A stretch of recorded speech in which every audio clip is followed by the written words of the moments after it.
Hello, and welcome to another episode of the Working Conversations podcast, where we talk all things leadership, business communication, and trends in organizational life. I'm your host, Dr. Janelle Anderson. Today, we are diving into a fascinating yet often overlooked psychological phenomenon that profoundly affects our workplace dynamics. It's called negativity bias. Negativity bias is the tendency to focus on the negative aspects of experience. It can shape our perceptions, influence our interactions, and impact our overall work environment. Whether it's a critical comment from your manager or a perpetually pessimistic coworker, understanding negativity bias is crucial. In this episode, we'll unpack what negativity bias is, how it manifests in the workplace, and most importantly, how we can counteract its effects to foster a more positive and productive work environment. This topic of the episode was generated by a listener who wrote me an email. I asked her permission to share the email in the podcast and my answer too, because I think negativity bias happens a lot at work, and my response may be helpful for you. Please know that I have changed or omitted names, industries, and all other identifying details about the people involved. Here is the edited email that I received. Hi, Dr. Anderson. I hope this email finds you well. I'm reaching out to you because I'm facing a challenge at work that I believe your expertise could help me navigate. I work as a project manager in a tech company, and overall, I really enjoy my job and the team that I work with. However, there's one issue that's been increasingly frustrating for me. My coworker, Jeff. Jeff has a strong tendency to be incredibly negative. No matter how well things are going, he always finds something to complain about and some potential issue to focus on. For example, we recently received very positive feedback from our senior leadership team about our project, but instead of celebrating the success, Jeff immediately started pointing out minor criticisms and potential problems down the road. This pattern has been consistent, and it's starting to take a toll on the team morale and my own motivation. I want to address the issue constructively without causing conflict and making Jeff feel attacked. However, I'm not sure how to approach the conversation effectively. I know that you have a lot of experience in workplace dynamics and managing difficult conversations, so I was hoping you could offer me some advice on the best way to handle this. Any guidance or resources you could provide would be incredibly helpful. I really want to find a solution that improves the team dynamics and helps Jeff see the value in balancing his feedback. Thank you so much for your time and assistance. I look forward to hearing from you. Best regards, Sarah. Now, negativity bias can strike at any time, and it's not just our coworkers. We can have a predisposition towards it too. So as I cover this topic, I'm going to talk about what to do if you are experiencing negativity bias yourself, and what to do if you find yourself in Sarah's shoes. So first of all, let's look at understanding negativity bias. It sounds ominous, right? It's that pesky little tendency that we humans have to focus on the negative rather than on the positive. Now, picture this. Maybe you receive 10 compliments and one piece of criticism. This happens to me as a keynote speaker. I will receive hundreds of good reviews and one person who was critical about something I said in my speech. What do you dwell on? Well, as do I, that one piece of criticism. So negativity bias is innately human, and it is deeply rooted in our evolutionary history. Back in the day, our ancestors had to be hyper aware of dangers like saber-toothed tigers and poisonous berries. Fast forward to today, where the dangers have evolved into deadlines and demanding bosses, but our brains are still wired to focus on the bad stuff. So in essence, it keeps us alive. But when negativity bias manifests in the workplace, it can keep us really irritated and maybe up at night. So let's take a look at this ancient survival mechanism and how it plays out in the modern office. Remember that the negative feedback is going to stick with you longer than feedback. So your manager says, great job on a project, but you're still replaying that one time that she said, we need to sit down and talk about your performance. Now, this bias doesn't just affect our self-esteem, it also impacts our relationships with our colleagues. So a single snarky comment can sour your perception of a coworker, making you forget all the times that they've been helpful. And when it comes to decision making, a focus on potential pitfalls can make us overly cautious and risk averse, hindering innovation and problem solving and all the good things we want to have happen in the workplace. So we need to understand the effects of persistent negativity, because negativity and bringing up the risks once in a while is fine. In fact, it's even a good thing. But persistent negativity can be a real downer, literally, emotionally. It's exhausting. It's like carrying around a backpack full of rocks. Every negative interaction adds another stone. And this emotional weight drags down productivity and it drags down performance. You spend so much time and energy worrying about what could go wrong that you don't have a lot of time left to actually get anything done. And on a larger scale, if a culture of negativity takes root, it can spread like a bad smell, permeating every corner of the workplace and turning it into a less than pleasant place to be, like Sarah is experiencing. So let me give you some strategies for managing negativity. And first, we'll look at ourselves. How do we tackle this negativity beast? Well, first, self-awareness is our key tool. Start by catching yourself in the act of negative thinking, maybe even before you say something out loud. If you find yourself spiraling into a pit of doom and gloom, well, take a step back and ask yourself, is it really that bad? Or is this that thing that Dr. Janelle Anderson was talking about, that negativity bias? Now, let's talk about when it actually manifests in our communication, both when we hear ourselves say something negative or when we're dealing with people who are overly negative. It is crucial to try to move into a constructive frame of mind. So imagine it's yourself. When you hear yourself say that negative thing, it's okay to press the pause button on yourself and say, wait a minute, let me reframe that and try again. Now, imagine you're dealing with a coworker who is always negative like Sarah, and I'll give you a specific step-by-step technique, as you probably guessed I would.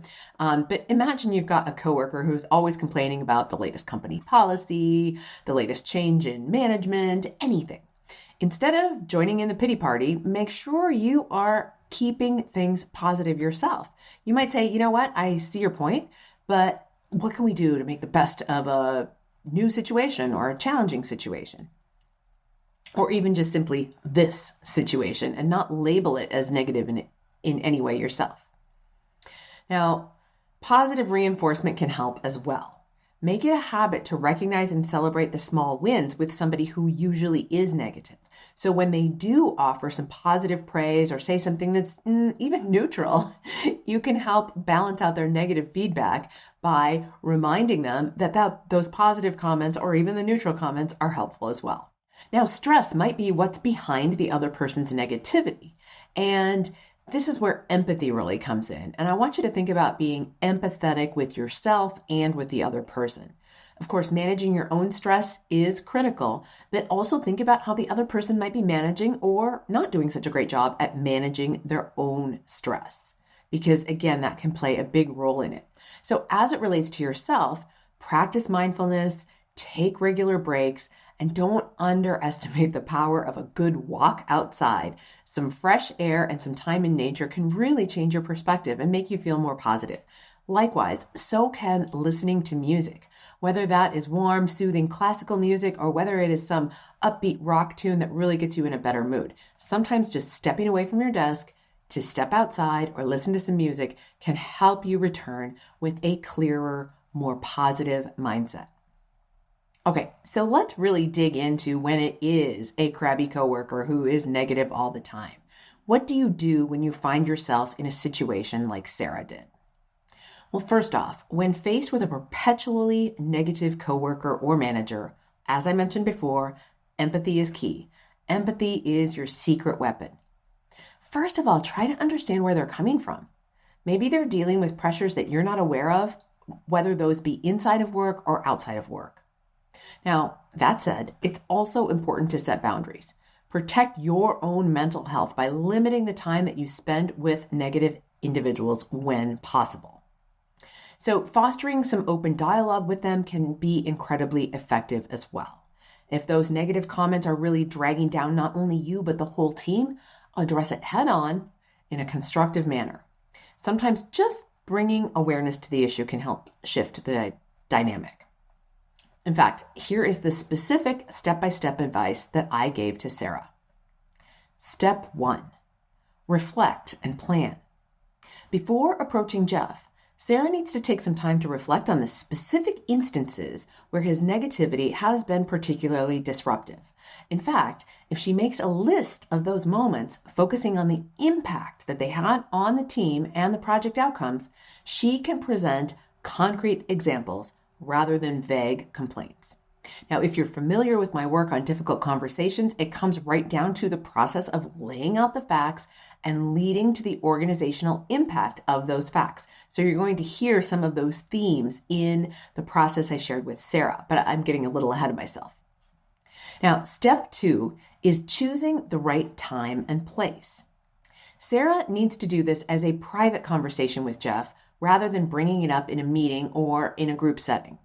Because, quite simply, he might feel attacked. Even if it's not in a team meeting, if other people are within earshot, say if they're in the office, he might feel attacked or embarrassed that other people are listening to this conversation.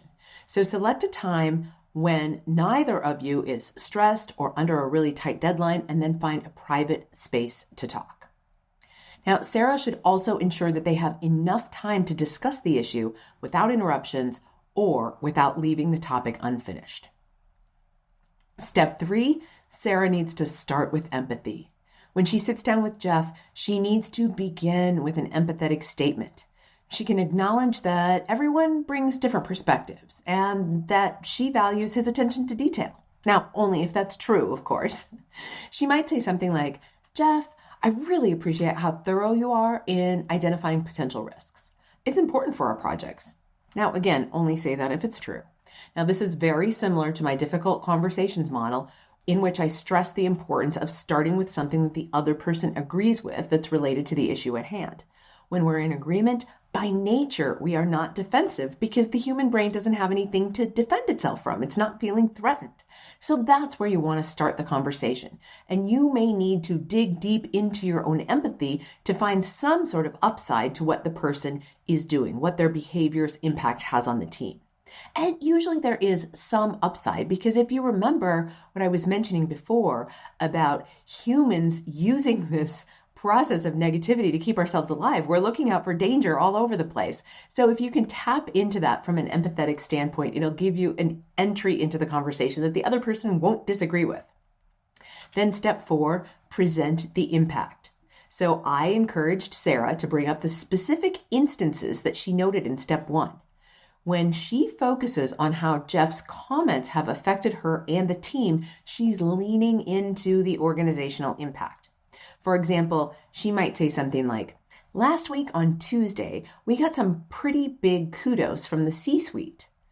And you were quick to point out that our work was far from perfect and that we were 3% over budget and that we're facing lots of upcoming deadlines that we might miss. I've noticed that when we receive positive feedback like that and you point out the potential issues right away, it can sometimes dampen the team's morale. We all want to do our best work, and balancing constructive criticism with positive reinforcement can really keep us all motivated." So something like that, whatever Sarah's natural version of that is. And then step 5 is really suggesting solutions. Sarah can move then to suggesting how they might do things differently. She might propose a more balanced approach to feedback, such as starting team meetings with a positive update before addressing challenges.